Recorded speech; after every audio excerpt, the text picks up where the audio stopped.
இப்படி வரைஞ்சிக்கோங்க. பாருங்கள், இந்த மாதிரி வரைஞ்சிக்கோங்க. இந்த மாதிரி வரைஞ்சிக்கணும். வரைஞ்ச பிறகு இதை எப்படி கட் பண்ணுறதுன்னு சொல்ல பாருங்கள். இந்த மாதிரி வரைஞ்சிருங்க.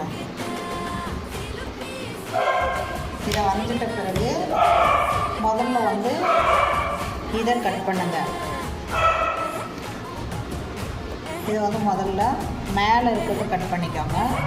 நம்மளுக்கு மேலே கட் பண்ணால் நம்மளுக்கு ஒரு கொஞ்சம் இதாக இருக்கும், கரெக்டான ஐடியா கிடைக்கும். அதனால் மேலேருந்து கட் பண்ணிவிட்டு அரை கீழே இருந்து கட் பண்ணுங்கள். அந்த ஷேப்பில் இருந்து எடுங்க. இது அப்படியே எடுக்கலாம். இந்த ஷேப் எதுவும் ஓப்பன் பண்ணாலாம் தேவையில்லை. நம்ம அப்படியே ஒரே ஷேப்பாக எடுக்கலாம்.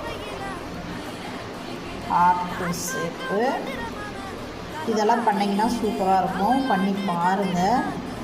பண்ணிவிட்டு உங்களுக்கு எப்படி இருக்குன்றதை எங்களுக்கு கமெண்டில் சொல்லுங்கள். வெட்டிட்டிங்களா? இது மாதிரி இருக்கும். வெட்டினாக்க வெட்டின பிறகு ஓப்பன் பண்ணுங்கள்.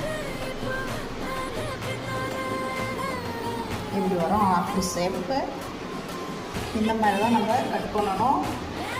கட் பண்ணிட்ட பிறகு நீங்கள் இதை வந்து நம்ம லைனிங் வச்சு அடித்து திருப்பிக்கலாம். அப்படி இல்லைனா பீஸ் கொடுத்துருக்கலாம். இதுக்குள்ளே நம்ம டிசைன் எதான வேணுனாலும் பண்ணிக்கலாம். இதுக்குள்ளவே இப்படி தான் இருக்கும் உங்களுக்கு ஆர்ட் ஷேப். உங்களுக்குள்ளே இதுக்குள்ளே எதான நம்ம பீட்ஸ் ஒர்க் எதான பண்ணணுன்னாலும் பண்ணிக்கலாம்.